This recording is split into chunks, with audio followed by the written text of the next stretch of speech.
dans vos activités diverses et variées, comme j'imagine.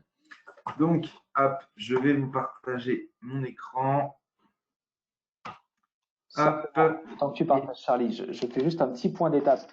Le webinaire d'aujourd'hui se découpe, certains, c'était pas hyper bien découpé au démarrage du montage de ce projet-là, mais la séance d'aujourd'hui va se dérouler en 2 temps. Une partie aujourd'hui, donc avec AVA3D Group et Volvo Trucks, et demain, nous aurons la partie scan 3D, ainsi que le retour d'expérience de Bretagne Atelier, avec cette partie-là. Donc si vous n'êtes pas inscrit, inscrivez-vous. Le lien est réactif et de nouveau actif. Vous recevrez un même mail comme aujourd'hui pour vous reconnecter.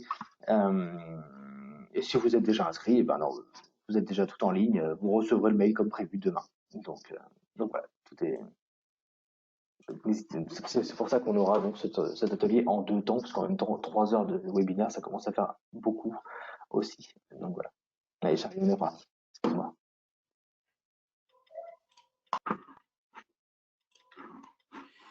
Alors, hop.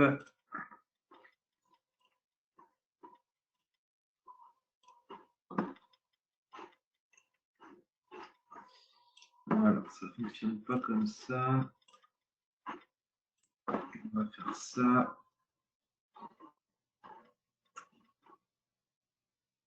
Voilà. Donc là, ça devrait fonctionner.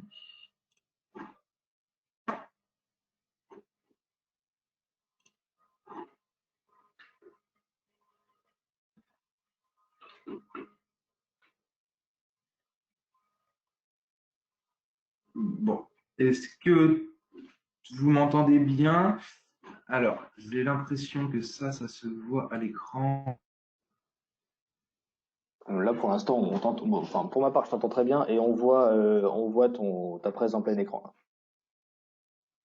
Et vous ne voyez pas la partie GoToMeeting à droite. Si,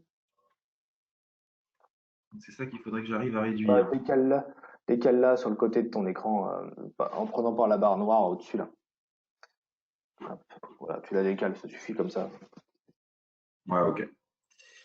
Ça marche.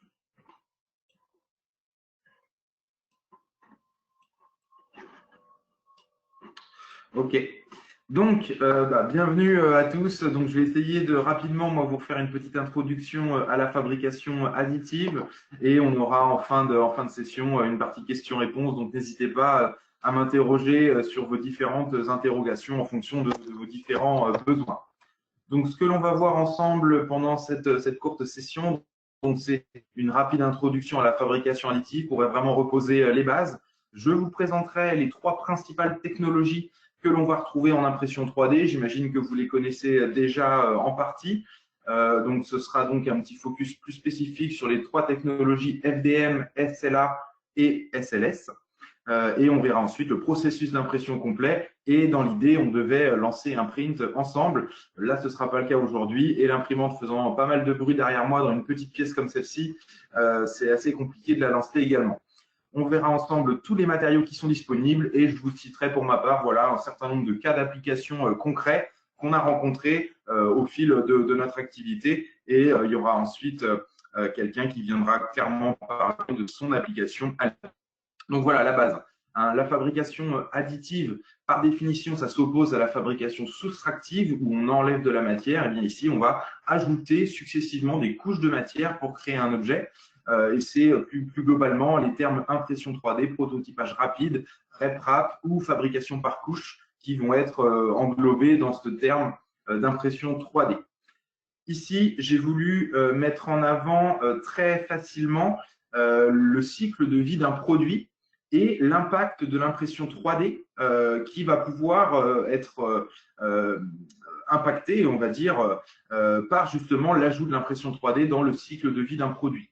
Donc, on voit très bien ici en principal hein, la courbe de produit du cycle de vie du produit, avec au centre la phase de production de masse, où on a vraiment une très grosse quantité produite, et on a sur la gauche plutôt la partie prototypage, recherche, développement, tout le début de création d'un produit, et à droite, on a la fin de vie d'un produit. on voit une courbe qui a un sens inversé, qui est justement l'implication de la 3D par rapport au cycle de vie du produit. Et on voit que la 3D a tout un intérêt à être utilisée dans les phases de développement, de prototypage, de recherche, bien évidemment. On retrouve également un intérêt en fin de vie d'un produit pour tout ce qui est gestion des pièces détachées, gestion voilà, de la fin de vie d'un produit où le stockage des pièces détachées, la production peut être plus difficile. Mais on note quand même une phase qui grandit, on va dire, de plus en plus, qui est un petit peu représentée au centre, qui est ce qui est noté Production Tools et Small Scale Productions. Donc, c'est vraiment tout ce qui va être outillage, gabarit, assistant à la production. On note de plus en plus d'utilisation des imprimantes 3D, des parcs d'imprimantes 3D, pour se lancer vraiment dans l'outillage de leurs outils de production. On va vraiment ici ajouter la 3D pour fabriquer plein d'outils et j'aurai pas mal de cas d'application justement qui feront vraiment écho à cette partie-là centrale. Donc, on voit bien néanmoins que l'impression 3D n'est pas là pour remplacer les machines de production traditionnelles. Elle intervient simplement dans l'ajout d'outillage et de personnalisation, d'optimisation de toute cette partie-là. Donc voilà, très rapidement, la fabrication additive par rapport à l'usinage, eh bien, on va avoir une limite géométrique qui va être élevée en usinage. On a un risque qui est également plus élevé. Hein. Le programme, on va dire, s'il y a un défaut dans le programme, eh bien, on peut endommager des outils de manière assez onéreuse. Et le délai pour réparer tout ça, c'est forcément un petit peu plus long également. Et on a un choix de matériaux qui est limité. Ce qui est plus pratique, on va dire, avec la 3D, c'est que le côté pratique, on va dire, de tout ça, c'est que ça monopolise du matériel de production. Hein, c'est pas du matériel de prototypage en général, c'est du vrai matériel de production qui est monopolisé à travers tout ça et du travail humain également. Donc les délais sont variables, l'acquisition est coûteuse et les programmes sont généralement assez complexes à maîtriser parce que ça nécessite plusieurs outils machines pour réaliser la pièce finale. Donc la fabrication additive évite, on va dire, la majorité de ces points différents en usinage.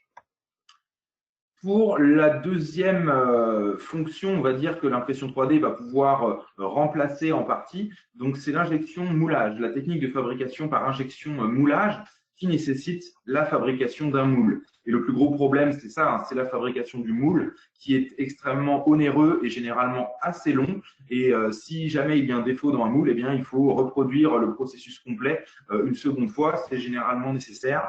Donc, ça externalise en plus le processus. On a besoin voilà, de faire plusieurs essais. Donc, c'est généralement long, coûteux et ça ralentit pas mal les phases de développement. La fabrication additive, donc pour résumer, on va dire que ça va être économique. On n'a pas de perte de matière. On a de faibles coûts de mise en œuvre, de très faibles coûts de production. Le coût du plastique est dérisoire. Et on a une internalisation complète du processus d'itération. Donc, ce qui est toujours aussi plutôt pratique. C'est rapide parce que là, c'est en instantané quasiment. Hein, c'est à la maison, on fait tout en direct, on est autonome et on va pouvoir valider quasiment immédiatement le projet.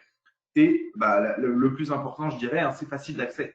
Ça ne nécessite pas de connaissances particulières en production, en prototypage. C'est plus simple à utiliser une imprimante 3D qu'un logiciel de CAO, de FAO, où la conception du modèle 3D là va être plus difficile que l'utilisation à proprement parler de l'imprimante, qui elle est plutôt extrêmement simple. La formation, pour autant dire, est même optionnelle. On peut très bien s'en sortir tout seul si on y passe un petit peu de temps. Donc, la fabrication additive, vous la connaissez un petit peu. Donc, les applications les plus courantes qu'on va retrouver dans ces domaines-là, donc pour les résumer, hein, on va trouver du prototypage fonctionnel, mais également du prototypage purement visuel, bien sûr. Hein. On y retrouvera de plus en plus des pièces fonctionnelles. L'évolution des matériaux fait qu'on va avoir l'occasion d'avoir des pièces qui sont de plus en plus fonctionnelles. Et en d'une plus grande mesure, on va aussi pouvoir trouver de plus en plus d'outillages, de guides et de gabarits qui vont être là vraiment un gros atout à la fois économique et au niveau du délai pour les industriels et leurs chaînes de fabrication. Et dans un plus petit segment, on va retrouver des pièces finales et de la personnalisation. Ça, c'est des choses que l'on voit assez moins fréquemment, mais ça existe quand même. En tout cas, la fabrication additive, comme je le note plus haut, permet d'augmenter la complexité et la liberté de la conception et même d'intégrer des fonctions supplémentaires. Quant à l'optimisation de la conception, on va pouvoir alléger ces objets et même imaginer de nouveaux concepts à travers les nouvelles possibilités. Donc, pour poursuivre, Les trois principales technologies que vous connaissez sans doute déjà, donc je vais essayer de les schématiser ici très basiquement. Je prévoyais de lancer des petites vidéos pour vous les montrer plus en détail, mais ça me paraît un peu compliqué. Donc, les trois technologies, vous voyez à gauche la technologie SLA. SLA, vous connaissez peut-être, hein, mais donc ici on est sur de la photopolymérisation de résine liquide. Donc on va travailler sur une résine plutôt liquide qui va être flashée par de la lumière et c'est ça qui va la faire durcir. Donc on voit ici le schéma de l'impression 3D. On va dire qu'ici on travaille à l'envers, on a la source lumineuse qui frappe depuis le bas et le plateau de fabrication qui remonte progressivement en étant systématiquement la couche d'impression plongée justement dans ce bain de résine. Donc on voit ici une petite illustration du fonctionnement de cette technologie-là. Voilà, j'imagine que ça vous parle. Le FDM, bon, bah, c'est ce qui est le plus courant, c'est ce que sans doute vous maîtrisez le mieux, c'est le dépôt de filaments fondus où là, on va simplement utiliser très basiquement une tête d'impression qui va venir faire fondre du plastique, le déposer couche par couche horizontale sur un plateau qui, lui, va descendre progressivement. Donc voilà, ça c'est plutôt très basique à comprendre et c'est ce qui est le plus accessible. Et c'est ce que l'on voit assez fréquemment. Pour débuter, c'est vraiment ce qu'il faut imaginer au départ. On verra dans certains cas, ce n'est pas nécessaire. Et ensuite, la dernière technologie qui est assez proche de la technologie SLA, mais là on est sur de la poudre et non plus de liquide, donc Selective Laser Sintering. Donc on travaille toujours avec une source lumineuse, un laser, qui là va venir frapper de la poudre. Et la poudre va pareil, hein, être liée avec un plateau qui va monter et descendre, sauf que là on va vraiment travailler intégralement dans la poudre, hein, on ne va pas faire sortir l'objet de la poudre, hein, la poudre va rester autour de l'objet et le plateau descendra progressivement et on aura un balai qui viendra déposer une nouvelle couche de poudre successivement à la descente du plateau. Donc voilà, ça c'est une technologie qui est pareil, hein, assez répandue et c'est ce qu'on appelle voilà, la technologie SLS et on frite de la poudre. Généralement, c'est du nylon. Pour ceux qui se posaient la question, on est assez spécifiquement lié au nylon avec cette technologie. Les trois principales technologies, donc je vous les présente très rapidement sous différents segments, on va dire, du marché. Pour la technologie résine, donc SLA, résine liquide, on va retrouver voilà, différents acteurs. Hein, j'en ai ici illustré que trois. On va retrouver le segment vraiment industriel avec 3D Systems, qui est le leader du segment de par son monopole qu'il a eu pendant une trentaine d'années. Là, on a des machines voilà, industrielles avec des volumes de fabrication qui sont variables, mais en tout cas qui nécessitent voilà, des contrats de maintenance, qui nécessitent des mises en œuvre de moyens assez onéreux, des résines qui sont assez onéreuses et une machine qui, voilà, qui fonctionne à l'ancienne avec voilà, l'idée d'un monopole qu'ils ont eu pendant 30 ans, donc un fonctionnement un petit peu fermé comme ça se faisait à l'époque en industrie et comme ça se fait encore beaucoup. On voit au centre Formlabs, qui est un acteur assez nouveau et qui justement a créé, on va dire, ce segment à la libéralisation de ce brevet. Et on est ici sur un fabricant américain qui a démocratisé véritablement la technologie SLA tout en conservant un haut niveau de qualité professionnelle en termes de confort d'utilisation.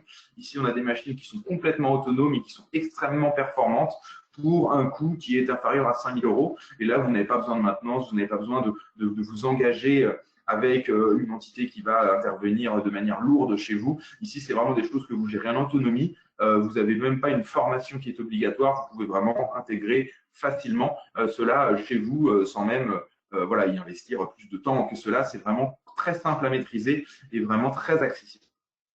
Et vous avez à droite Carbone 3D qui se différencie du secteur de par voilà, sa vision qui ne commercialise pas ses machines mais qui les met uniquement en location. En tout cas, Carbone 3D voilà, innove par la rapidité de fabrication et donc c'est un fabricant voilà, qu'il est important de connaître en tout cas. Alors pour information, hein, moi je ne distribue pas la totalité de ces marques-là. Ici, je présente simplement une vue assez globale du marché pour que vous ayez vraiment voilà, des éléments de comparaison. Et mon but, c'est que vous puissiez vous situer votre besoin parmi l'offre qui, vous allez voir, n'est pas toujours très simple à déchiffrer. Donc, pour la technologie SLA, on va retrouver aussi des résines maintenant un petit peu moins de 2 000 € qui font un petit peu le même travail que la Formlabs, mais avec une automatisation et un côté professionnel beaucoup moins développé. On va retrouver également cela pour la technologie FDM, donc le dépôt de filaments fondus, on va retrouver voilà, 3 gros secteurs, hein, le secteur des machines industrielles avec des machines qui sont à plus de 50 000 euros, parfois même à plus de 150 000 euros, avec un fonctionnement pareil, sous maintenance, avec voilà, des coûts de consommables qui sont assez élevés et voilà, des choses qui sont assez fermées encore une fois. On va avoir un fabricant comme Ultimaker par exemple qui propose là des machines très autonomes, très bien pensées et beaucoup plus accessibles et encore une fois qui ne nécessitent pas grand-chose pour fonctionner hormis d'avoir le matériel de base et un tout petit peu de patience. La dernière catégorie, ben, c'est les imprimantes que vous voyez chez les particuliers. Hein, ce sont des imprimantes vraiment à bricoler soi-même, qui sont franchement fonctionnelles hein, pour une petite partie des matériaux, mais qui peut suffire et qui sont vraiment très simples à assembler, très peu onéreux et qui sont une très belle porte d'entrée pour voilà, se lancer un petit peu dans la 3D quand on est hésitant. Le fait d'avoir ce petit matériel-là vous permet déjà d'avoir une bonne idée de ce qui va être important de vérifier lorsque vous investirez dans une machine un petit peu différente, dans une catégorie un petit peu supérieure. La dernière technologie, le frittage de poudre SLS. Donc là, vous avez deux grandes catégories. Hein. Vous n'aurez pas vraiment de machine à moins de 5-10 000 euros pour ces machines-là. Ici, on va trouver vraiment une catégorie de machines très, très onéreuses avec des très grands formats de fabrication, mais qui font vraiment ici office de machines de production. La technologie le veut. Et on a des machines plus accessibles, on va dire, avec des plus petits volumes de fabrication qui permettent de faire ça quand même, malgré tout, dans un environnement assez proche du bureau. Donc, vous voyez, ça fait pas mal de technologies. Ici, vous voyez ici notre offre chez MakerShop. Donc, on voit ici pas mal d'imprimantes différentes pour différentes applications, différentes technologies, différents formats. Donc, c'est pas facile de s'y retrouver, mais je vais vous y aider. En tout cas, voilà, vous voyez ici qu'on a une offre qui regroupe voilà, pas mal de fabricants, pas mal de logiciels liés à ces différents fabricants. Donc, c'est important d'être bien aiguillé pour votre choix. Toutes les imprimantes ne conviennent pas à toutes les applications.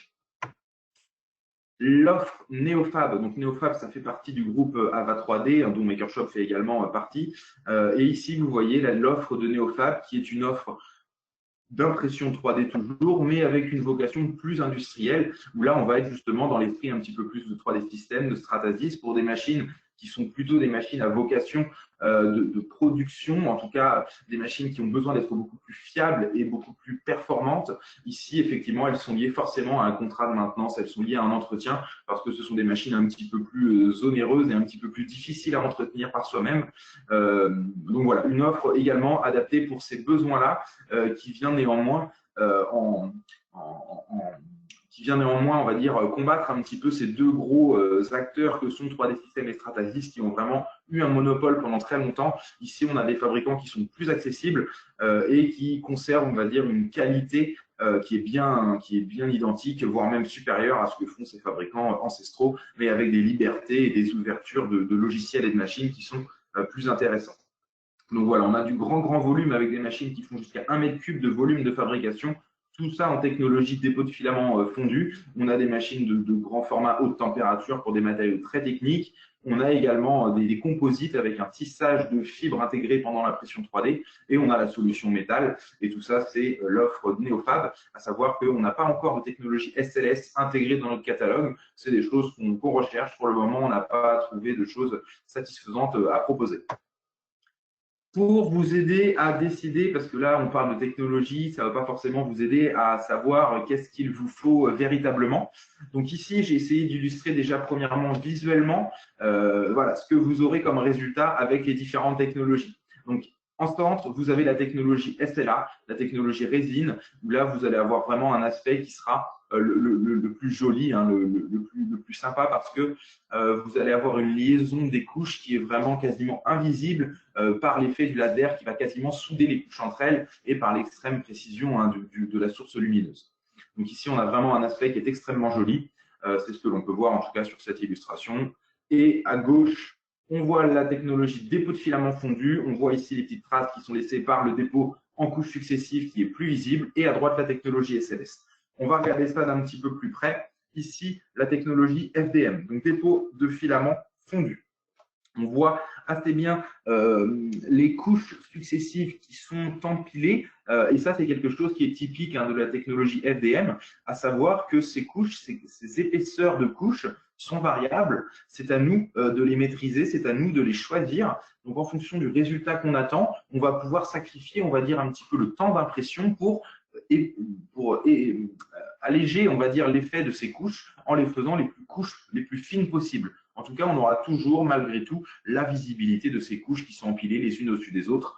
Voilà, c'est chimique, les couches ne sont pas déposées en même temps, donc elles refroidissent l'une après l'autre et il y a une trace qui est laissée pour cela. Donc la technologie SLA, la fameuse technologie résine qui va nous laisser un meilleur aspect. Vous voyez ici qu'on a un aspect qui va être véritablement plus lisse. Il va être un tout petit peu strié, ça c'est plutôt un effet optique, mais en tout cas au toucher, vous allez voir que la granulométrie ne serait pas du tout la même. On est ici sur quelque chose de véritablement plus lisse. Donc la technologie SLA a vraiment un avantage quand on parle uniquement de pièces d'aspect. À ce niveau-là, c'est clairement quelque chose qui est intéressant. On va voir un petit peu ce qu'il en est des supports par ailleurs, mais à ce niveau-là, voilà.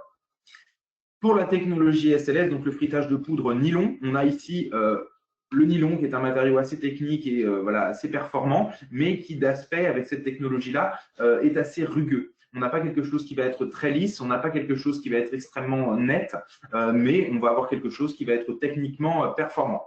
Donc voilà, tous ces avantages vont vraiment être en plus récapitulés par la suite, mais vous allez voir que déjà visuellement, ça peut vous donner une bonne idée de ce qui peut être pour vous intéressant, inacceptable, voire même voilà, complètement possible. Les applications, justement, pour les récapituler très rapidement ce qu'on va attendre de ces technologies-là. Donc, la technologie résine, voilà, c'est moins, on va dire, pour débuter, parce que vous allez me dire pourquoi ne pas prendre cette technologie-là, c'est celle qui fait les plus belles choses. Oui, bien sûr, mais le format d'impression est extrêmement réduit. On est généralement ici sur des machines de petit format, déjà 15 cm par 15 cm. On est sur des choses de plutôt grand format pour cette technologie-là. Généralement, on est plutôt sur des choses qui font 10-10. Les supports sont nécessaires dans la majorité des cas. On va y revenir un petit peu plus tard, mais les supports sont nécessaires. Ça ne parle peut-être pas à tout le monde, mais ça laisse des traces et ça consomme un petit peu de matière. Voilà, donc on y reviendra. C'est pas forcément quelque chose qui est toujours agréable d'avoir ces supports, mais ils sont nécessaires. La résine est assez onéreuse, environ 200 € du kilo, du litre. On parle plutôt en litre pour les résines. Et on a besoin d'avoir un post-traitement à l'alcool et aux UV. Donc ça, c'est plutôt très facile à faire, mais c'est nécessaire. Les plus, c'est justement le très bel aspect visuel, la simplicité d'utilisation, le fait que ce ne soit pas toxique et que ce soit une acquisition qui soit peu coûteuse, vous allez voir tout à l'heure. Et on a accès à des résines qui sont biocompatibles, un petit peu plus coûteuses, mais qui ont cette certificat de biocompatibilité. C'est justement pour cela qu'on va les retrouver pas mal dans le secteur du dentaire, pour ces résines biocompatibles entre autres, dans la bijouterie pour les résines calcinables qu'on va également pouvoir retrouver. Et on le retrouvera également dans l'outillage, le prototypage, les pièces finales. À peu près dans toutes les catégories, on peut retrouver ça. Les plus grosses contraintes, c'est le prix et le format, qui est généralement assez réduit. Vous voyez ici quelques illustrations de pièces qui ont été faites en SLA. L'intérêt du SLA, c'est qu'on peut faire quelque chose de translucide, de transparent, qui n'est pas vraiment possible avec les autres technologies. Donc ça aussi, c'est un point important à savoir. Le FDM, donc le FDM, le dépôt de fil fondu, c'est ce que vous voyez habituellement. Ici, vous avez quelques illustrations de pièces en simple extrusion, double couleur éventuellement, double extrusion avec du support dans une autre matière. En tout cas, les moins de cette technologie-là, ce que l'on pourrait dire, c'est que l'aspect des couches va être variable et dans tous les cas, il va être visible ou vraiment travailler avec des couches très très fines et des matériaux assez simples. La liaison intercouche les plus faibles, on a toujours une petite faiblesse dans cette technologie-là, dans la liaison des couches successives qui sont déposées et les petits détails sont limités. Ici, on travaille avec une buse mécaniquement qui va déposer de la matière et donc forcément, les tout petits détails, les toutes petites dimensions vont être plus compliquées à gérer par rapport au laser de la SLA bien sûr et du SLS éventuellement même. Les plus de cette technologie-là, c'est que c'est très peu coûteux, acquisition et utilisation, et vraiment, c'est très accessible. La polyvalence de cette technologie-là est également son gros point fort. On va avoir accès à différentes, à peu près toutes les couleurs, comparativement à la résine où on est assez limité. On va avoir aussi des machines de différents formats. Je vous ai parlé de machines de 1 mètre cube, mais la majorité des machines vont avoir un format de 20 par 20 et une hauteur de 20 par 30, voire même plus en hauteur. Donc, on a vraiment des machines de grand format disponibles. Et ici, on a accès à une géométrie qui est vraiment assez sympa, qui est assez libre, étant donné qu'on va pouvoir facilement nous-mêmes aller retravailler un petit peu notre modèle 3D pour imaginer, voilà, travailler avec moins de support. Voilà, il y a tout un travail à faire en termes de formation derrière pour la modélisation que ça va pouvoir impliquer éventuellement si on veut optimiser tout ça. Mais en tout cas, on a une liberté qui est vraiment assez unique avec cette technologie-là. On peut faire vraiment à peu près ce qu'on veut. Pas de post-traitement nécessaire, éventuellement quelque chose à tremper dans l'eau pour dissoudre la matière de support. En tout cas, ici, pas de traitement UV, pas de traitement à l'alcool. Les secteurs que l'on va retrouver utilisateurs, donc c'est le prototypage, l'outillage très majoritairement, les pièces fonctionnelles et le design et les maquettes, bien sûr, car ça permet d'avoir des choses de tous les formats. La technologie SLS présente ici, voilà, quelques illustrations. Vous avez ici une monochrome. Hein. Ici, on est sur un nylon unique et en général, on va toujours avoir cet aspect un peu grisâtre, rugueux, voire même poreux, hein, pour tout ce qui est travail avec environnement humide et environnement immergé même. Hein, c'est vraiment pas l'idéal. Les matériaux donc, sont très limités, la couleur également, je viens de le dire. On est sur un environnement poudre, donc en termes de post-traitement, ici ça va être un petit peu plus compliqué. On va devoir faire avec des masques et des soufflettes éventuellement pour se protéger, d'avoir en plus des zones aspirantes et ainsi de suite. Car il est manuel, ce post-traitement, pour retirer la poudre justement qui baigne autour et qui n'a pas été durcie par le laser. Les plus de cette technologie-là, c'est une excellente précision. Ici, vous allez avoir vraiment des choses qui sont fonctionnelles et précises et on n'a pas besoin de support d'impression. C'est la poudre qui est autour dans les bains qui va faire office de support d'impression. Donc ici, vous avez des objets qui n'ont pas vraiment de travail de support à générer. C'est uniquement la poudre qui va faire ce travail-là. Et on a un matériau qui est naturellement technique, donc on va le retrouver assez facilement pour tout ce qui va être mécanisme, prototypage fonctionnel, outillage et même production en série. Cette technologie-là permet de produire de grosses quantités en des temps qui sont relativement faibles. Le volume peut être utilisé intégralement assez facilement par rapport aux autres technologies. Donc voilà, après vous avoir présenté rapidement ces trois technologies, je vais vous parler du processus d'impression. Pour certains, c'est peut-être encore un petit peu flou tout ça, donc je vais essayer de récapituler. La première chose, quand on se lance dans l'idée de vouloir imprimer une pièce en 3D, eh bien, il faut récupérer le modèle 3D. Ça, c'est la base. Ensuite, il va falloir le slicer, donc le découper, c'est-à-dire que là, il va falloir transformer le modèle 3D en un programme qui va être compréhensible par l'imprimante, où on va couper l'objet en tranches et on va programmer chaque tranche pour qu'elle ait un programme pour l'imprimante. Et dans le logiciel de Slice, on va également pouvoir faire une simulation. Avant même de lancer l'impression, on va déjà simuler tout ça. Il y aura ensuite la phase de impression 3D, où là, on va lancer l'impression après avoir validé par simulation la fonctionnalité et le fait que ça fonctionne. Et ensuite, on aura éventuellement une phase de post-traitement. Donc, premièrement, la récupération du modèle 3D. Trois options. Soit vous êtes capable de la dessiner, vous avez des gens en interne qui font du dessin 3D et qui sont capables de vous dessiner votre besoin, soit vous faites appel à un scanner 3D. La numérisation 3D est également une bonne solution, mais nécessite néanmoins d'avoir toujours un intervenant en CAO qui va venir finaliser le modèle, qui ne sera pas toujours, enfin qui ne sera jamais bon du premier coup en scanner, mais ça vous verrez plutôt ça demain avec les experts à ce sujet-là. La troisième solution, c'est de récupérer des STL. C'est le format qui va nous intéresser. Et les STL, en général, vous en avez des millions qui sont déjà disponibles gratuitement sur Internet. Je vous ai ici listé quelques sites. Le plus connu, c'est Thingiverse, qui est vraiment la plateforme la plus connue. On a également des plateformes un petit peu moins connues comme Umagine, Pulse 3D, Yegi, et il y en a des centaines. Donc, n'hésitez pas à taper STL Files, fichiers 3D, STL sur Google et vous allez avoir des nombreux fichiers 3D déjà disponibles qui ne nécessitent plus qu'à être passés dans le slicer pour être imprimés. Donc, la deuxième étape, c'est donc le slice. Justement, une fois nos modèles 3D récupérés, on va devoir les paramétrer pour notre imprimante. Dans la technologie FDM, c'est là où justement vous allez voir ici en partie centrale la possibilité de faire varier la hauteur de la couche. Ici, on a sélectionné 0,15, ça correspond à 0,15 milliards épaisseur de couche.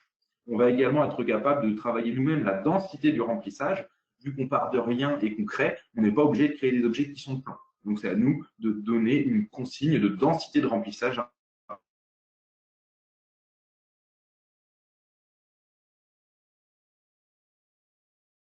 On va avoir des vues qui vont nous permettre de constater l'intérieur. Ici, vous avez voilà, différents logiciels, différents slicers, en tout cas, et activer justement les supports d'impression lorsqu'ils sont nécessaires.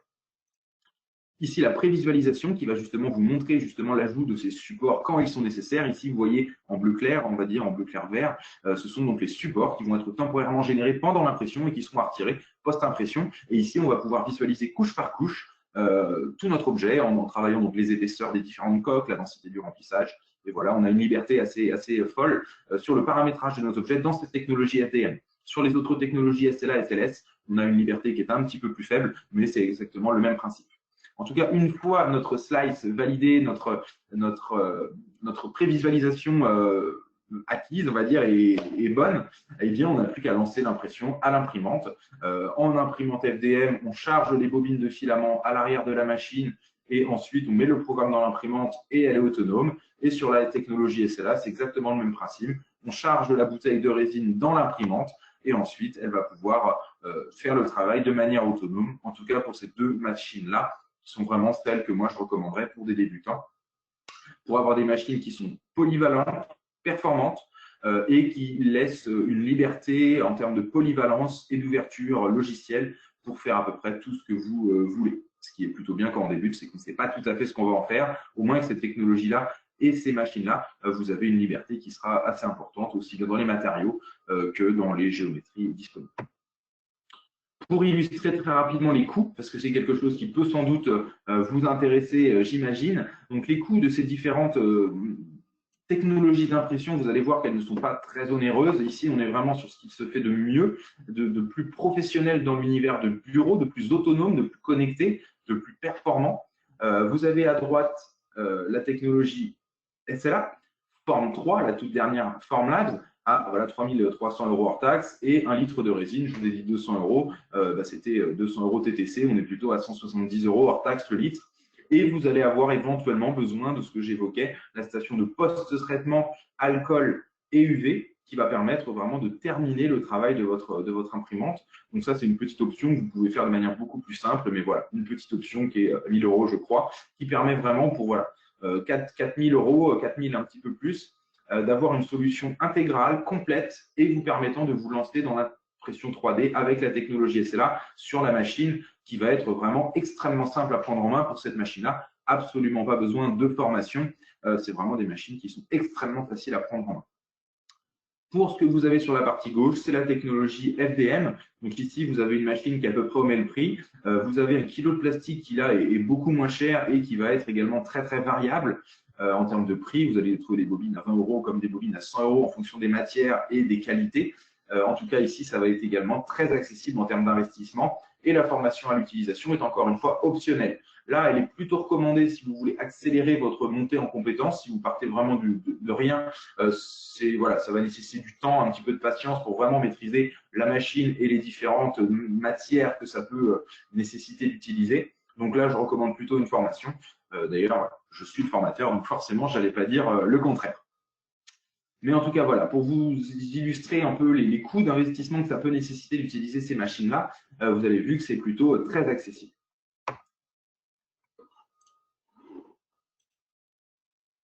Très rapidement, donc deux illustrations d'exemples qu'on va pouvoir imprimer. Donc ici à gauche du FDM, à droite du SLA. Vous voyez qu'ici en SLA, on a l'ajout de support qui va être nécessaire pour imprimer des pièces qui n'ont pas forcément besoin en FDM.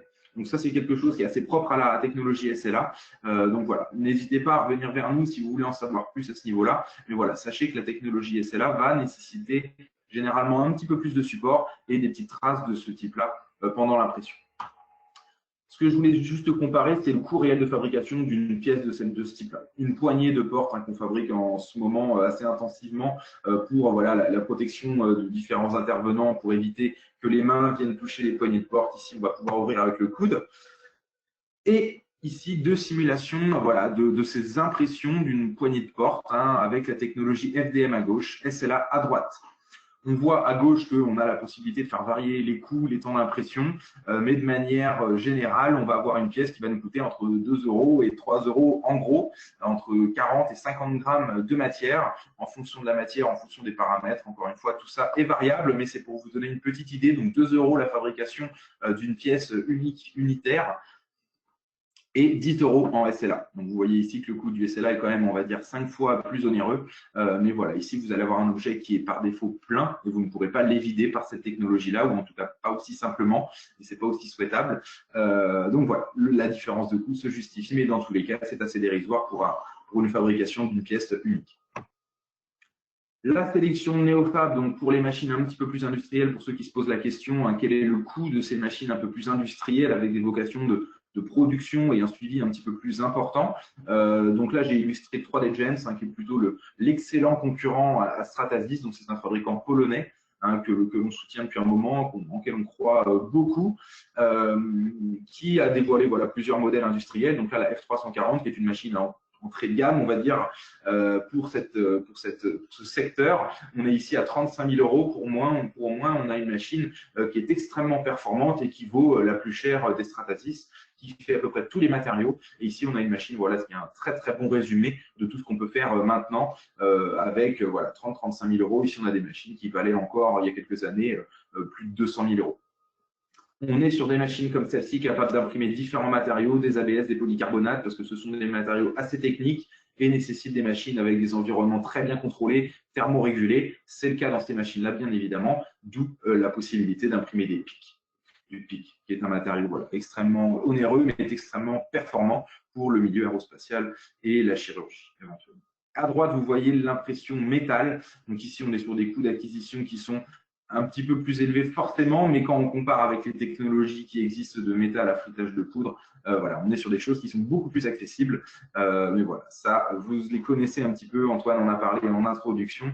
Donc j'imagine que vous aviez déjà connu un petit peu ces différentes technologies d'impression métallique. En tout cas, chez Néofab, on propose la solution FDM métal de la Metalix, en fait.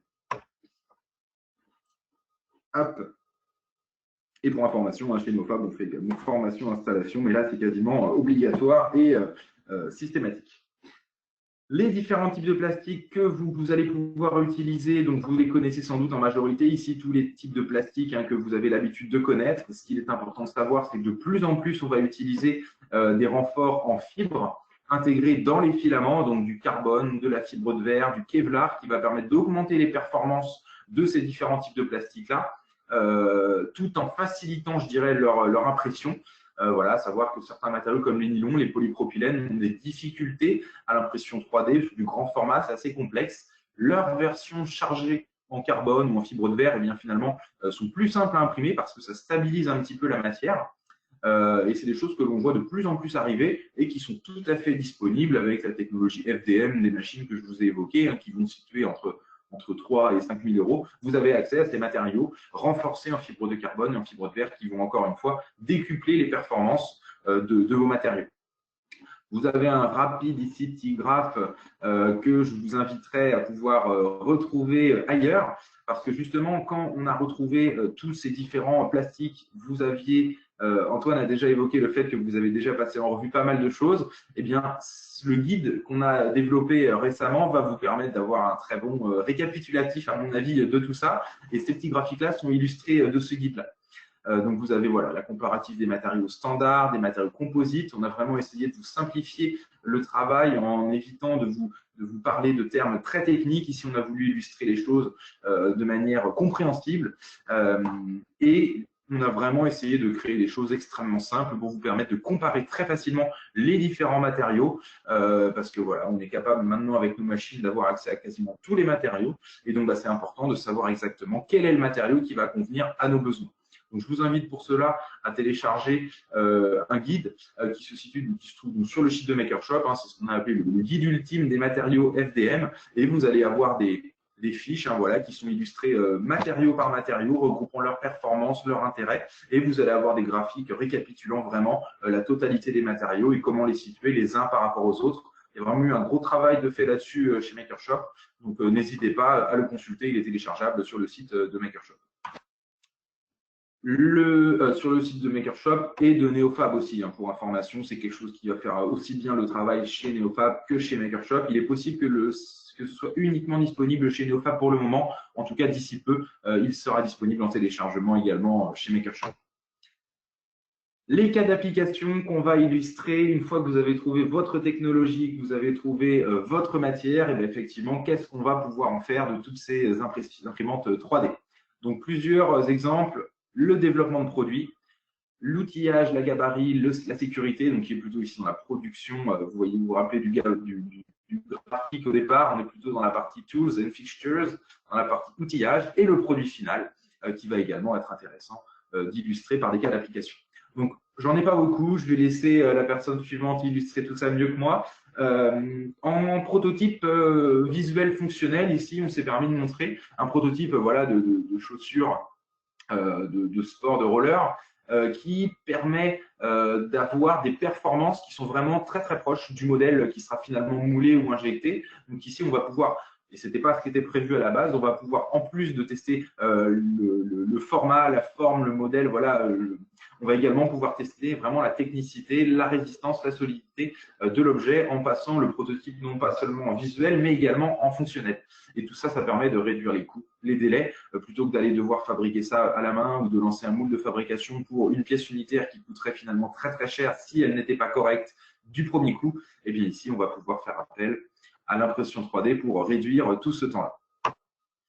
Les deuxièmes exemples que je pourrais vous citer, j'en ai un petit peu plus ici, donc tout ce qui est outillage, gabarit et sécurité, je vous en ai parlé. Un cas très connu, le cas Volkswagen, qui utilise de nombreux outils pour justement faciliter la vie des travailleurs hein, sur les chaînes de fabrication dans les usines pour pouvoir voilà, améliorer les conditions de travail, mais aussi réduire les coûts et repenser un petit peu leur façon de travailler. Ici, on voit à gauche une protection au niveau des jantes qui les permet à leurs outils de plus facilement viser. En fait, ce sont des guides hein, pour leurs outils de vissage des jantes et ça permet de protéger les jantes, d'avoir des outils qui sont très facilement personnalisables et en différentes matières pour avoir à différents endroits quelque chose de rigide, quelque chose de souple, quelque chose, par exemple, vous voyez l'orifice rouge dans lequel visse la perceuse, la visseuse, eh bien, c'est un élément flexible en matériau polyuréthane souple, donc qui va parfaitement absorber les chocs de l'outil. Et autour, on est sur une matière beaucoup plus rigide, de type PLA, qui va tout à fait faire l'affaire pour ce genre de choses, ou un PLA renforcé même. En tout cas, l'impression 3D va permettre de jouer avec les matériaux dans le même objet, tout en assemblant tout ça et de pouvoir très facilement changer le modèle quand il a besoin d'être changé. À droite, la même chose pour un guide de posage d'autocollant. En tout cas, ici, l'intérêt, c'est d'utiliser encore une fois multimatériaux, une matière plutôt standard rigide pour la partie jaune. Et ce que l'on voit mal ici, c'est en interface entre l'objet et la carrosserie, on a une couche intermédiaire en flexible, en matériau pareil, qui ne va pas marquer la carrosserie pour éviter de rayer, ce qui était une problématique avant, ce qui est également le cas avec les jantes, hein, qu'ils avaient tendance à abîmer parfois avec leur outil. Et bien ici, ce n'est plus le cas. Donc, vous voyez rapidement les économies qu'ils ont produites, 300 000 euros, leur première année avec seulement 2 ou 3 machines. C'était assez énorme. Un autre cas d'application, plutôt sur un petit robot de préhension ici. Hein, habituellement, c'était une pièce qui était acheté par l'utilisateur assez cher et qui mettait un petit peu de temps à lui parvenir et qui nécessitait d'être remplacé à chaque nouveau produit, nouveau format. Et bien ici, l'imprimante 3D et l'utilisation d'un matériau flexible, encore une fois, en étant en possibilité de jouer nous-mêmes sur l'épaisseur des coques et sur la densité de remplissage, on est vraiment capable de jouer nous-mêmes sur la capacité de préhension de cette petite zone. Et donc, on a vraiment ici pu adapter la densité de notre matière à la possibilité de préhension que l'on voulait. Donc, on a eu vraiment quelque chose qui était extrêmement intéressant pour ce fabricant-là, une réduction des délais d'approvisionnement, réactivité améliorée, itération de type et adaptabilité. Et c'est un gripper en TPU qui permet d'être utilisé en plus pendant une sacrée longue durée, vu la durée de ce type de matériau-là. Un autre cas d'application concret en termes de qualité, contrôle qualité. Ici, on va avoir un guide hein, permettant de vérifier le positionnement de l'étiquette. Hein. Vous avez peut-être reconnu hein, le fabricant. C'est quelque chose sur lequel ils ont également communiqué. En tout cas, ici, voilà, ce fabricant a développé de nombreux petits gabarits comme ça qui lui permettent de vérifier au niveau de la contrôle qualité le positionnement de leurs différentes étiquettes et leur positionnement de leurs différents éléments. Donc tout ça, ça leur a permis voilà, de gagner énormément de temps et de pouvoir faire un contrôle encore plus performant. Et on a des choses qui, encore une fois, ont été redécoupées, réassemblées, repensées pour pouvoir être imprimées plus intelligemment que de la manière dont elles avaient été fabriquées initialement, généralement avec des méthodes un peu plus complexes et plusieurs assemblages nécessaires. Un autre cas encore plus technique, qui là n'était même pas réalisable avant d'avoir la technologie d'impression 3D, ce sont des guides de flux d'air qui permettent de souffler justement sur une chaîne de fabrication pour évacuer les éléments défectueux ou incorrects suite à un contrôle laser par exemple. On détecte un élément qui est défectueux. Et bien ici, vous allez avoir un souffle d'air comprimé qui va être éjecté par l'une de ces petits canaux équipés de petites buses. Et en fait, on va souffler et pousser le produit dans un bac pour justement être retraité ou corrigé, je ne sais guère. Mais en tout cas, ici, voilà, on a vraiment pu créer un objet assez complexe avec des formes vraiment très, très complexes à créer et même impossibles à créer normalement. Et en tout cas, on a pu voilà, créer un nouvel outil pour une chaîne de fabrication très performante. Un dernier cas qui est voilà, un rouleau d'acheminement qui était au préalable fait avec une matière voilà, un petit peu certainement un type de caoutchouc. Et bien ici, encore une fois, grâce à la 3D et un matériau flexible, ici on a pu retravailler un petit peu la conception de notre rouleau pour lui donner les mêmes performances, mais on peut tout ça faire en interne, plus besoin d'aller commander à l'extérieur ce rouleau. Ici, on est capable de personnaliser et d'entretenir nous-mêmes notre chaîne de fabrication. La dernière petite chose que j'ai à vous montrer, donc pour tout ce qui est produit final, ici, j'ai pas énormément d'exemples non plus à vous communiquer. Il y en a qui vous en parleront bien mieux que moi, mais un cas qui a été également communiqué, l'utilisation par Snow Business, donc un créateur de neige artificielle qui travaille dans le secteur de la pub, de l'événement, dans les films et ainsi de suite. Eh bien, eux, ils vont pouvoir adapter voilà, très facilement les dimensions de leur bus d'évacuation de neige pour voilà, s'adapter à l'environnement, s'adapter aux besoins et à leurs besoins actuels. Donc, tout ça, c'est des choses qu'ils pouvaient difficilement faire de manière aussi rapide avant. Donc là, ça leur a permis d'accélérer tout ce qui va être R&D, d'internaliser la fabrication, d'être complètement indépendants, de faire d'énormes économies et de pouvoir travailler de manière ultra réactive en étant complètement libres de leur design et pouvoir faire de nombreux essais. Petit exemple tout à fait fonctionnel, en tout cas, pas besoin d'aller le fabriquer de manière traditionnelle après. Ce matériau-là permet de faire durer cet outil pendant le temps nécessaire en tout cas. Le dernier exemple, c'est un exemple assez connu également. C'est un exemple Ultimaker. Ultimaker, au lancement de leur imprimante il y a 2-3 ans de cela, avait eu un souci sur la fabrication d'un des éléments en plastique de leur imprimante et n'arrivait pas à se faire livrer cet élément manquant. Et donc, les premières imprimantes qui ont été livrées en Europe étaient équipées d'un modèle imprimé en 3D. Car voilà, la livraison du moule n'avait sans doute, la livraison du modèle injecté n'était pas parvenue à temps. Donc, pour ne pas retarder la livraison de leurs produits, ils ont décidé de lancer sur des fermes d'imprimantes des modèles imprimés en 3D de cette pièce-là. Et lorsque le modèle injecté est arrivé, ils les ont envoyés automatiquement à tous les clients qui avaient reçu ces modèles imprimés en 3D. Mais en tout cas, ça a permis vraiment de faire une pièce finale. Et il y en a certains qui s'en sont satisfaits, qui n'ont même pas demandé à avoir la version moulée parce que celle-ci convient tout à fait.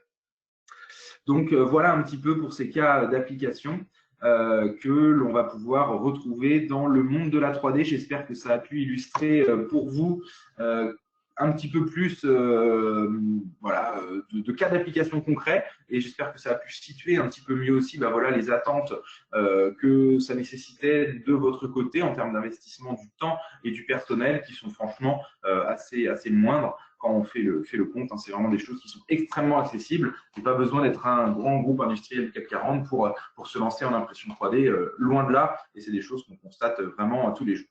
Donc voilà, merci à vous. Je ne sais pas combien de temps j'ai passé à vous parler. C'est très bien. J'ai passé un petit peu, mais c'est pas trop mal. Non, ça va. On peut utiliser le chat si vous avez des questions en cours de route. Sinon, allez-y, profitez de Charlie tant qu'il est là. Si vous avez des questions, n'hésitez pas. Je vous laisse la main.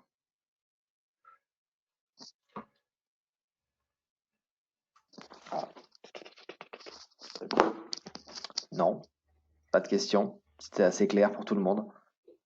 Bon, j'espère que ça a été utile. Je ne sais pas exactement à qui je m'adressais, quel était votre niveau dans l'impression 3D. Donc, j'ai essayé vraiment de repartir des bases en imaginant que vous n'étiez pas débutant, mais pas non plus, pas non plus expert forcément. Et donc voilà, j'ai vraiment essayé de présenter l'intégralité du marché pour que vous soyez en mesure de faire vos choix le mieux possible. Ok, là on a une question du coup de Damien Groslo. Merci Damien. Comment améliorer l'aspect des impressions en FDM? Est-ce que c'est le polissage? Ah oui, effectivement, le chat. Ok, donc comment améliorer l'impression FDM, la qualité? Alors, On l'a vu déjà, le travail avec les épaisseurs de couches. Hein, plus les couches seront fines, plus le résultat visuel sera joli. La deuxième chose, c'est éventuellement aussi un polissage, un lissage. Plusieurs possibilités. Certaines matières vont bien supporter un lissage mécanique à l'outillage avec des ponceuses, ce genre de choses. Certains plastiques vont beaucoup moins bien supporter ça. Le PLA, en l'occurrence, sa faible résistance à la température fait qu'il n'est pas bon pour tout ce qui va être polissage mécanique à l'outil. Par contre, on va pouvoir appliquer des lissages à l'alcool également, des lissages chimiques sur certaines matières. Certains PLA vont accepter un lissage chimique et l'ABS, de manière générale, est lissable à la vapeur d'acétone. On a des possibilités pour venir retravailler l'aspect de nos impressions FDM. Il y a différentes solutions qui sont disponibles sur le site de MakerShop. C'est différents PLA lissables, de l'ABS de manière générale, et il y a des petites machines qui vont vaporiser justement tout cet alcool autour de vos objets pour que ce soit vraiment le plus efficace possible.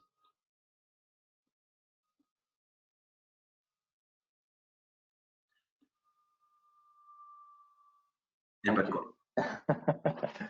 Ça marche. Bah, écoute, si on n'a pas plus de questions que ça, je vois que Stéphane est arrivé. Merci beaucoup, Charlie. Avec De toute plaisir. façon, je renverrai tes coordonnées, etc. Puis si toi, tu m'envoies en parallèle tes liens, là. Et comme ça, Ouais, les gens pourront continuer les échanges directement avec toi pour la suite. Donc voilà. ça marche. Merci Je vous envoie beaucoup. des petits documents si ça peut vous aider. Merci à vous. Super, merci Charlie. À bientôt. Merci. Salut. Du coup, alors j'ai vu passer Stéphane tout à l'heure. Oui, je Là, suis là. il est là. Bonjour. Voilà, bonjour. Ah, attendez, maintenant il faut que je vous passe la main à vous. Hop. Allez, on va essayer. Alors, là, comme présentateur. Voilà. Normalement, c'est bon. Ouais, je vais récupérer si j'y arrive.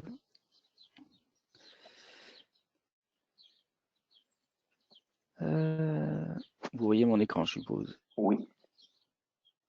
Alors, je vais essayer de retrouver. J'avais pas ouvert les présentations.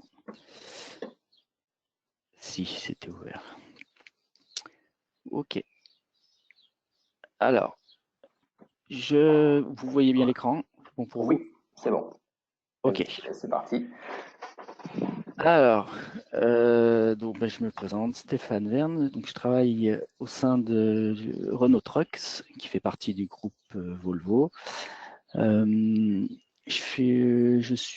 travaille au sein de l'équipe méthode et au sein d'un service en tant que tool designer. Donc, on a, nous, démarré à utiliser l'impression 3D maintenant il y a 2 ans et demi. Et que du FDM, pour info. Et donc, l'idée, là, c'était de vous présenter vite fait l'usine pour voir dans quelles conditions on travaille et, on va dire, pour quel cas d'application on l'utilise. Et ensuite, je vous montrerai quelques exemples qu'on a pu faire. Charlie a notamment abordé pas mal de choses que nous, on fait également. Si on parle du groupe Volvo, je vais passer rapidement la présentation. Il n'y a pas non plus... si j'arrive à passer la page suivante. Hop. Excusez-moi.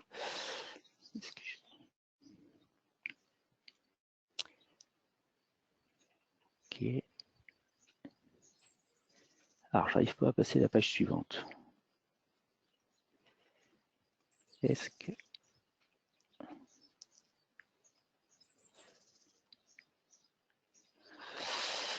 On va y arriver. Donc, Renault Trucks, en France, on a 4 sites de production. Un du côté de Blainville qui fait des cabines et qui fait des petits modèles. Bourg-en-Bresse, où je suis, où on fait les forts tonnages. Lyon, où on va retrouver tout ce qui est moteur, pont essieu et la partie études. Et Limoges, qui est pièce de rechange et il y a une activité militaire. Petite idée, voilà, l'usine de Bourg-en-Bresse, c'est à peu près 26 000 véhicules produits en 2019. On est 1350 salariés plus 300 intérimaires en moyenne. On a des cadences de production entre 95 et 130 véhicules par jour en une équipe, ce qui fait des takt time entre 6 et 10 minutes, suivant le volume de production. Donc, toutes les 6-7 minutes, vous avez un camion qui sort de nos lignes de montage. Donc, la gamme haute, comme on dit, c'est les grands routiers qu'on va retrouver, ainsi que tout ce qui est gamme chantier, donc les camions sur lesquels on va retrouver des porte-grues, des bennes, tout ce que vous voulez. On a des lignes de montage, c'est des grandes lignes, hein, elles font 400 mètres de long à peu près, et c'est ce qu'on appelle ça une livraison en arrêt de poisson, je passe vite, ainsi qu'un département adaptation client où on a des véhicules qui après, en fonction de la demande spécifique des clients, sont vraiment faits sur mesure avec des peintures, des ajouts de pièces, des modifications, des véhicules d'occasion reconditionnés, et ainsi de suite. Donc ça, voilà, ça c'est pour vous montrer un petit peu l'environnement dans lequel nous on travaille. Et donc par rapport à ça, l'idée c'était de vous montrer un petit peu les différents types d'applications. Lorsque nous on a démarré il y a 2 ans et demi, la première chose avant d'acheter une machine ou quoi que ce soit, les premières questions qu'on s'est posées, c'est pourquoi faire. Donc par rapport à ça, on a réfléchi un petit peu à quels pouvaient être les cas d'application. Et après, l'idée était de trouver la technologie la plus adaptée par rapport à ce qu'on voulait faire. Donc, je le précise, on fait aujourd'hui de l'impression 3D, on ne fait aucune pièce produit pour le véhicule, d'accord? On fait que des pièces, on va dire, outillage, pour de l'outillage, pour des outils, pour tout ce que vous voulez, des fixations, des gabarits, mais en aucun cas, ce sont des pièces qui sont amenées à être montées sur les véhicules après. Voilà. Parce que la technologie EDM n'est pas forcément adaptée, comme vous avez pu l'entendre tout à l'heure, pour avoir des pièces en termes d'aspect qui soient nickel. Est-ce que vous voyez bien l'écran? Parce que moi, j'avoue que je ne vois pas tout sur mon écran là. Ah, si, on est bien. C'est bon? D'accord. Ouais. Bon, la première chose qui venait à l'esprit, c'est tout ce qui est, on va dire, prototypage. Et donc, nous, on est une usine d'assemblage. Donc, on a plusieurs milliers de visseuses ou de moyens d'assemblage. Et donc, on a régulièrement besoin de valider avec nos fournisseurs de nouveaux types. Alors là, on appelle ça une crowfoot. Et aujourd'hui, si vous voulez, on a besoin, avant de valider si l'outillage va convenir, de voir en termes d'environnement, est-ce que celui-ci va pouvoir passer entre les pièces sur le véhicule. Donc jusqu'à présent, enfin auparavant, on faisait réaliser déjà en impression 3D les pièces pour simuler, on va dire, l'environnement ou la taille de la pièce, sauf que forcément en termes de coût et de délai, c'était important. Donc là, c'était un exemple, un des premiers qu'on a fait, qui vient se mettre sur une visseuse, on appelle ça une crowfoot. Donc Charlie aussi vous l'a dit, nous on a des machines qui font à peu près 30 par 30 maxi. Parfois les pièces ne tiennent pas dedans, donc on découpe la pièce, puis après on l'assemble pour pouvoir avoir la taille ou la dimension souhaitée. On le voit, le principe c'est on veut juste l'enveloppe extérieure, donc j'ai pas besoin d'avoir de la matière de partout, donc c'est pour ça que vous allez retrouver des évidements un peu partout pour réduire au maximum et le temps d'impression et le coût du prototypage.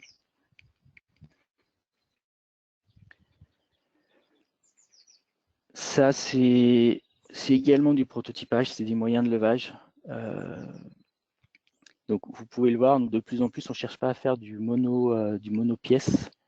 Donc, de plus en plus, on fait énormément d'assemblage de pièces.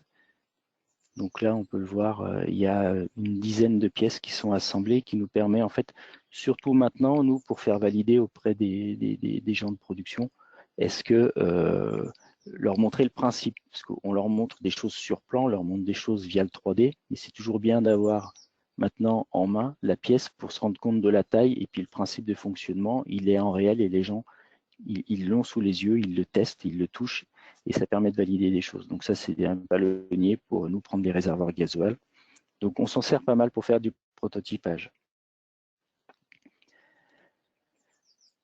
On s'en sert aussi beaucoup en termes de sécurité. Alors, comme je vous disais, on est une usine d'assemblage, on a plusieurs milliers de visseuses avec des couples de serrage et qui peuvent être très élevés, des risques pour la sécurité des opérateurs. Et donc, l'achat des toutes premières imprimantes a été notamment justifié par la production de ces petites pièces en plastique. Ce n'est pas grand-chose, ça coûte une vingtaine, entre 20 et 50 centimes d'euros en fonction de la taille de la douille. Et sur la gauche, c'est ce qui est livré aujourd'hui par les fournisseurs. Vous pouvez acheter des douilles avec des protections dessus. Mais comme je l'ai mis au-dessus, pour vous donner une idée, une douille seule, ça coûte entre 10 et 15 euros. Et la même pièce livrée avec le bout de plastique autour, c'est entre 45 et 65 euros. Nous, on avait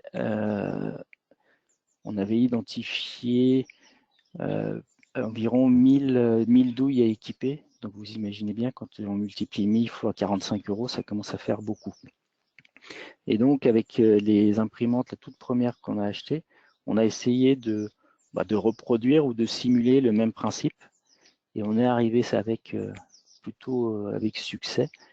Et au lieu que ça nous coûte, on avait estimé entre 30 et 45 000 euros pour équiper toute l'usine. On a acheté une machine à 2 000 euros, plus à peu près 1 000 euros de matière. Et on a réussi à toutes les équiper. Donc, c'est pour vous montrer qu'on peut faire beaucoup de choses et que c'est très rentable, si vous voulez. Après, vous allez retrouver des outillages, toujours nous pour la sécurité. Là, c'est sur nos réservoirs, on a des palonniers avec des ventouses d'air. Et parfois, la ventouse, elle tombe au niveau, suivant les réservoirs, elle tombe au niveau du trou. Et donc, on ne peut pas lever le réservoir, ou alors, je n'ai pas toutes les ventouses qui sont en appui dessus. Il y a des chutes, donc on vient boucher. Donc, on vient reproduire la forme et le fermer.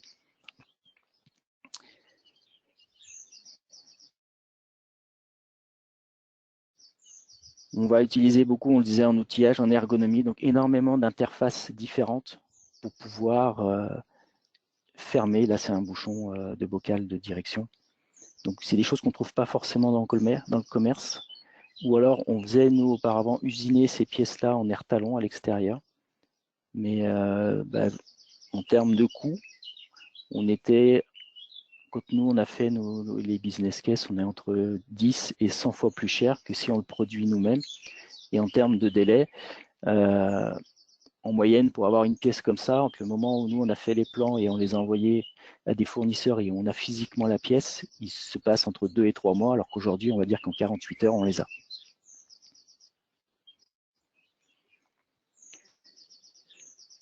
On s'en sert aussi beaucoup pour faire des pièces de rechange.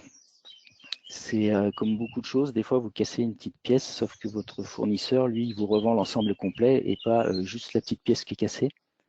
Donc on s'en sert aussi beaucoup, je travaille beaucoup moi avec la maintenance, quand ils ont des petites pièces de cassées, on les redessine, puisque comme disait Charlie, le prérequis c'est d'avoir un modèle 3D. Donc on récupère les pièces, nous on les redessine et on les reproduit, nous permettant ainsi de réduire nos coûts. Là on le voit, hein, la poignée complète elle vaut 400 et quelques euros.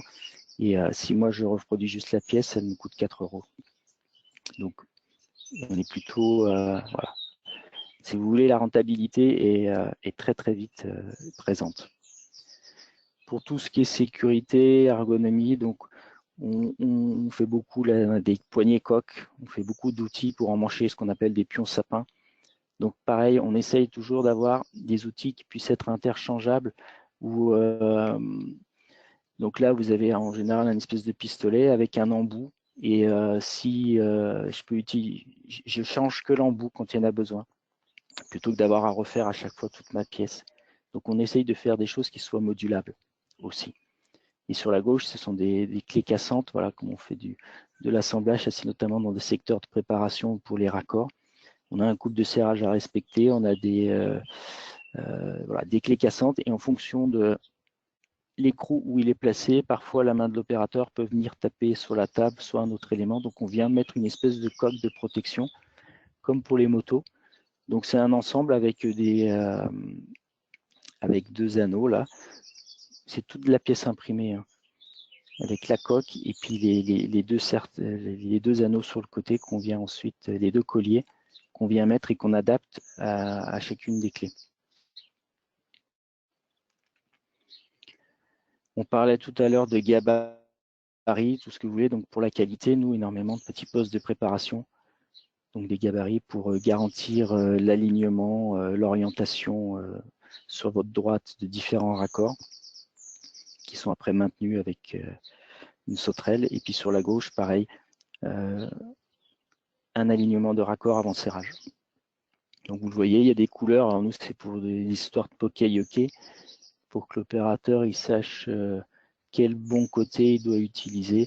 Donc on peut écrire aussi, là on ne le voit pas forcément sur la photo, mais on grave, si c'est là c'est gravé gauche, droite, et puis c'est des éléments assemblés qui permettent que si on en casse un, on a juste besoin de changer cette pièce et pas l'outil complet. Des outils de contrôle pour la maintenance, on arrive aujourd'hui à avoir une précision relativement importante, de l'ordre inférieur au dixième de millimètre. Donc là, c'était pour garantir l'alignement de nos... j'ai perdu le mot. Excusez-moi. Le riftage, voilà. C'était une rifteuse, garantir l'alignement. Donc on a fait 2 pièces qu'on a insérées dans les boutrolles et qui permettent de garantir que les 2 éléments sont bien alignés. Donc c'est pour la maintenance, fait beaucoup de choses. Après, différents outils, on parlait tout à l'heure d'un mixte entre des pièces souples et des pièces rigides. Donc là, on l'a dans le support détection outil, où la partie rouge, c'est du PLA, et la partie noire, c'est du TPU.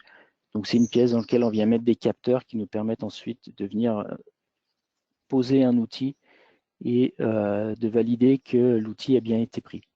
Là, en l'occurrence, c'est pour garantir le poinçonnage de l'écrou principal sur le boîtier de direction.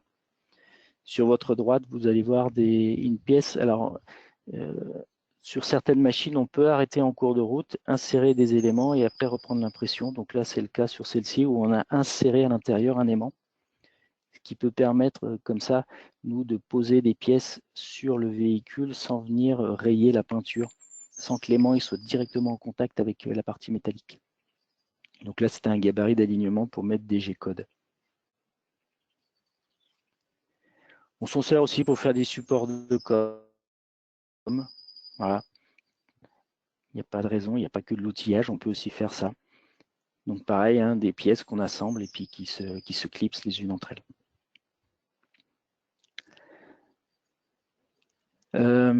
Donc comme vous avez pu le voir, on peut faire du multimatière. Donc aujourd'hui, on a des imprimantes, notamment les Ultimaker S5 avec des double bus qui nous permettent d'imprimer du souple et du dur en même temps. On peut mettre différentes couleurs aussi, d'accord. Même matière, mais de couleurs différentes. Donc aujourd'hui, on arrive à faire pas mal de choses par rapport à ça.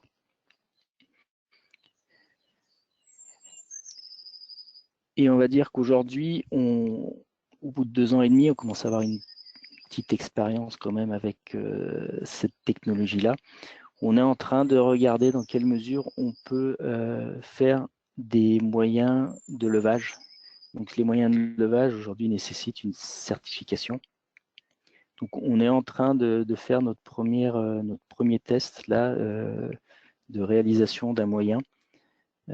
Donc pour le moment, on cible que des pièces inférieures à 10 kg. Parce que voilà, sur un camion, on va poser certaines pièces qui font plusieurs centaines de kilos. Aujourd'hui, on va se limiter à ces petites pièces, mais qui, de plus en plus, pour des raisons ergonomiques, on va mettre en place des moyens de levage.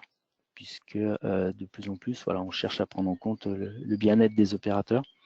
Et donc, on regarde dans quelle mesure l'impression 3D pourrait nous permettre de faire des petits outillages simples, rapides, et qui soient conformes à la réglementation. Donc là, on est en cours de test. On a été arrêté par les événements, mais j'ai un premier palonnier, moi, qui a été imprimé intégralement en impression 3D, sur lequel on est en train de faire des tests de résistance mécanique, parce que tous nos moyens de levage aujourd'hui sont en général en mécano-soudé, pour la plupart. Donc si vous voulez tout ce qui est certification, tout ce qui est note de calcul pour déterminer que la résistance est bonne, c'est facile. Par contre, sur l'impression 3D, c'est un peu plus compliqué parce que les modèles, comme on le disait, les pièces ne sont pas pleines. Donc, il faut qu'on arrive à voir comment on peut le faire. Donc, on va faire des tests, on va dire, empiriques. Aujourd'hui, moi, j'ai une pièce de 10 kg et on va faire des essais, les charger à 10, à 50, à 100 kg et voir est-ce que ça tient, est-ce que ça ne tient pas. Et voir un petit peu comment ça se comporte. Donc, pareil, c'est un élément des pièces assemblées et en fonction de leur utilisation, de leur utilité sur le moyen. Certaines sont en PLA, d'autres seront en ce qu'on appelle en Onyx, chargées en fibre, d'autres seront en TPU. Donc on va essayer là, toute cette partie-là, on va essayer de travailler avec les organismes qui certifient. Donc on va dire qu'on l'impression 3D, c'est des choses, il y a 2 ans, on ne se serait même pas posé la question de savoir si on pouvait essayer de faire des moyens de levage.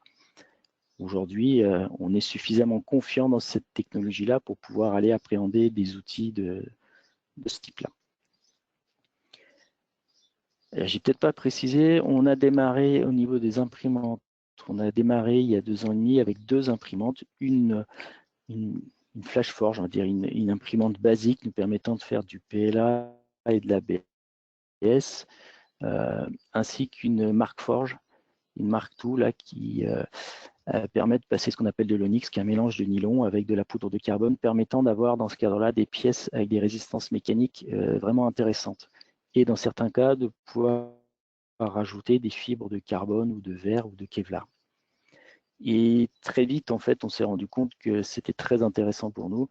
Et on a petit à petit agrandi notre parc pour aujourd'hui avoir 2 Markforge, 2 Ultimaker S5, 2 Volumic et toujours notre FlashForge qui nous permet notamment de faire du prototypage. Donc on est passé de 2 à 7 machines en 2 ans. Et je peux vous dire qu'elles tournent quasi toutes, tous les jours.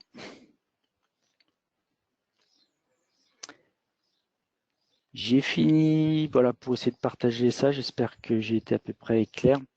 Donc, si je résume, l'impression 3D, on l'utilise, on a ouvert le maximum les cas d'application. On s'est rien refusé, ou en tout cas, on s'est pas bloqué sur certaines choses. On le fait pour de la production, on le fait pour la logistique, on le fait pour la sécurité, on le fait pour l'ergonomie, on le fait pour la maintenance, on le fait pour la communication. Donc voilà, on a élargi le panel de façon très large. Ok, merci Stéphane. Merci Stéphane, je pense que du coup, n'hésitez pas à poser des questions dans le chat hein, pour pour qui c'est plus simple. Mais Ouais. voilà, si quelqu'un a une question, qu'il n'hésite pas. J'entends quelqu'un qui commençait à parler. Non. Non, c'est bon. Mais du coup, je pense que certains d'entre vous ont des questions et je pense que le retour de Stéphane nous donne un bon aperçu de l'étendue des possibilités qu'on peut retrouver dans une usine. Voilà, c'est pas simplement fait pour du prototypage, ça reste quand même assez accessible en termes de budget pour investir dans ce genre de machine. Après, ça demande quand même une certaine animation et une certaine implication en interne. De ce que j'en comprends quand même, Stéphane. Oui, il y a besoin, on va dire, on va dire les 2-3 premiers mois, il a fallu juste nous, au sein du service, essayer d'appréhender cette technologie et de la pousser un peu dans ses retranchements pour voir ce qu'on était capable de faire. Donc, on est resté dans un premier temps à nous essayer de voir qu'est-ce qu'on pouvait faire, bien comprendre les machines, comment elles fonctionnent, trouver les bons paramètres.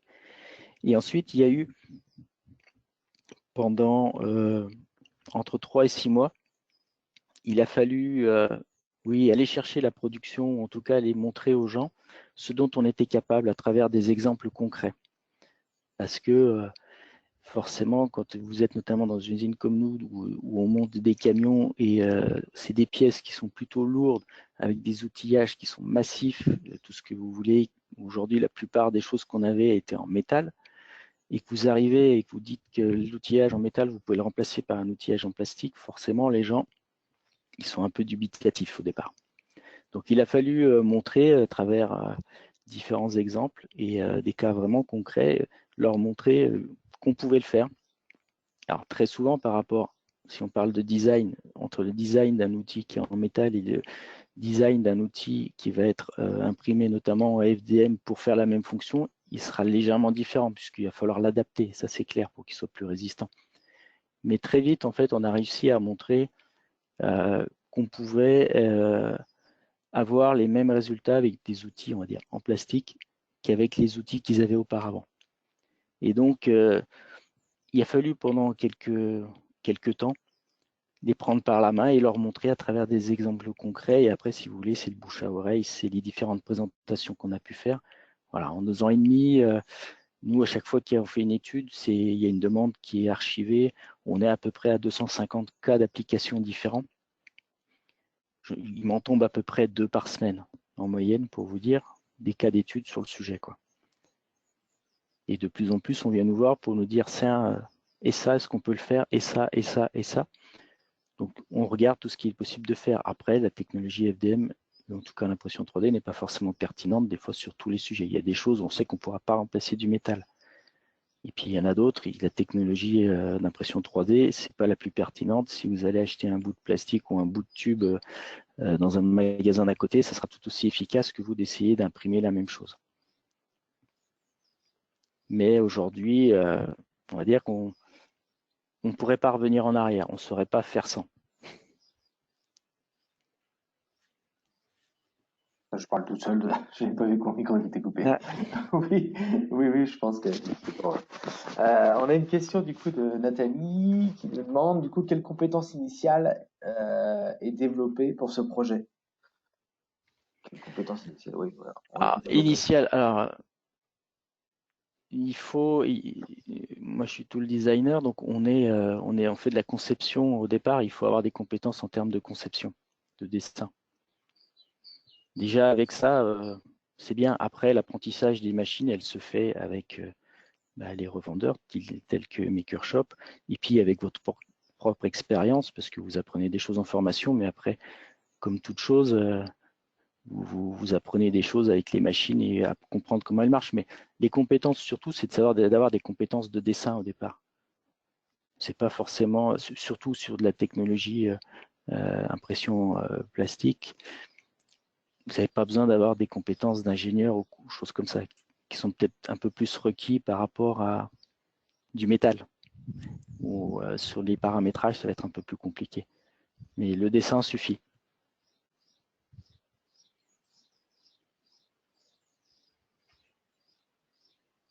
Merci. Ah, pardon, excusez-moi. Non, mais... Après, on a la question, y a-t-il des matériaux équivalents et résistants que les métaux? Je pense que c'est une question. Nous, celui qu'on va utiliser, c'est l'Onyx, qu'on va utiliser sur les Markforged, qui est le mélange de nylon avec la poudre de carbone. Et s'il y a une très forte, s'il y a des efforts importants sur la pièce, on va regarder l'utilité de rajouter des fibres longues. Donc à l'intérieur de la pièce, en plus, il vient rajouter une fibre longue de Kevlar ou de fibre de verre ou peu importe. Et ce qui va aussi jouer, je vous dis, c'est le design, la conception de votre pièce, la façon dont vous allez la dessiner et après aussi la façon dont vous allez l'imprimer, dans quel sens, en fonction du comment vous allez la positionner sur votre plateau, le résultat, il ne sera pas forcément le même en termes de résistance. Après, nous, s'il y a vraiment, si ça ne tient pas, on va mixer, on va dire, du plastique et du métal, par exemple, en faisant une pièce plastique et à l'intérieur insérer, par exemple, une vis qui va faire office d'âme, par exemple, et qui va permettre vraiment de considérablement augmenter la résistance.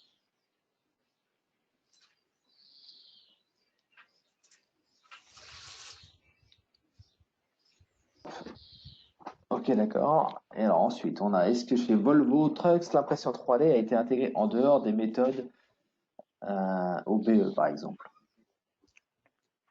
Oui. Moi, je suis en contact avec des collègues côté bureau d'études qui ont rentré une machine. Alors aujourd'hui, ils font pour du prototypage de pièces produits pour valider certaines tailles, l'encombrement et choses comme ça. Et je sais qu'il y a des études en cours sur l'intégration de l'impression 3D pour la pièce de rechange. sur certaines pièces plastiques. Alors, Volvo, on fait des camions, mais on fait aussi des bus. Et je sais qu'il y a des exemples de pièces qui sont en cours de test et de validation pour que ce soit plus des pièces, on va dire, injectées ou moulées, que ce soit des pièces en impression 3D, notamment pour la pièce de rechange. Il y a des choses en cours, mais je sais que ça se fait. Après, aujourd'hui, nous, on est usine de production, on est un peu détaché de ces gens-là, mais ça va venir. Dans le futur, ça viendra. Il y aura certainement quelques pièces sur les véhicules qui seront d'origine impression plastique, mais sans doute pas des pièces de grande série, puisque ce pas des machines qui sont faites pour faire des grandes séries, mais peut-être plutôt pour de la personnalisation, ça c'est possible. Alors ensuite, on a une question, alors je vais peut-être la préciser sur pensez-vous qu'un marché puisse prendre forme à titre artisanal? Mais, mais je pense que on a eu la réponse déjà, puisque des prix de farm se montent un peu partout. Enfin, Oui, il y en a quand même, enfin rien qu'en Pays de la Loire, il y en a quand même déjà quelques-uns.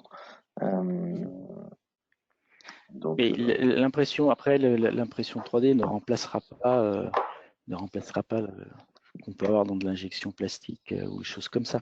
C'est un complément. Ça viendra en complément. Mais je vous dis ça parce qu'au départ, nous en interne, on a un service, au sein du service maintenance, on a un petit service d'usinage qui faisait de temps en temps des petites pièces usinées, notamment dans de l'air talon. Et quand on est arrivé, qu'on a présenté qu'on voulait faire ça, leur première réaction était de dire mais vous allez prendre mon travail. Et on les a rassurés en leur disant non, on vient en complément. Ce que vous faisiez déjà avant, vous allez pouvoir continuer à le faire, parce qu'il y a des pièces très techniques qui vont demander une grande précision que nous, on ne pourra pas faire. Par contre, nous, on va pouvoir capter d'autres cas d'application d'utilisation que vous ne pouviez pas forcément faire. Et comme on l'a vu, de toute manière, ce n'est pas fait pour faire de la grande série. Donc, si c'est pour faire des milliers de pièces, ce ne sera pas l'impression 3D qui sera le plus judicieux.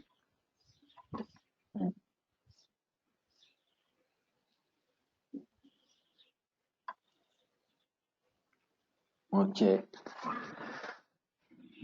Si on a fait le tour des questions. Enfin, s'il y en a, allez-y, hein, on a encore un peu de temps devant nous, si vous voulez.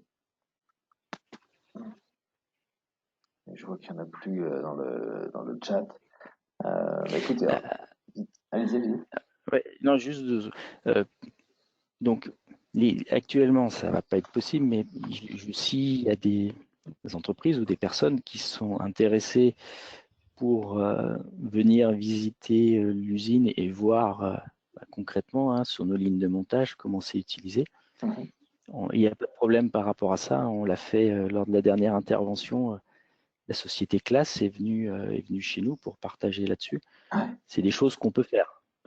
Quand, pour le moment, je ne sais pas vous dire, mais voilà, c'est des choses qui peuvent se faire s'il y a des gens qui peuvent être intéressés de voir concrètement comment c'est utilisé sur les lignes de montage, parce que c'est bien beau d'avoir des photos, mais est-ce que c'est réellement utilisé? Il n'y a pas de souci pour le montrer. Ok, écoutez. Écoutez, on va voir ça. S'il y en a qui souhaitent qu'on organise ça, c'est envisageable. On peut, voilà, il suffit de revenir vers nous et puis on calera ça directement avec vous. Il n'y a pas de problème. Super. Eh bien, écoutez, merci à vous déjà d'avoir pris le temps dans cette période un peu compliquée. Merci à nos participants pour cette. Oui, merci Monsieur Albert. Et donc merci à tous. Alors pour ceux qui souhaitent demain, donc je vous redis, hein, il y a l'atelier, le webinaire pardon sur la partie scan 3D. Voilà, le lien d'inscription est de nouveau fonctionnel parce qu'il était en panne visiblement. Donc voilà. Donc je vous dis à bientôt pour certains, à demain pour les autres, et puis merci à tous. Allez, bonne journée à vous. Au revoir.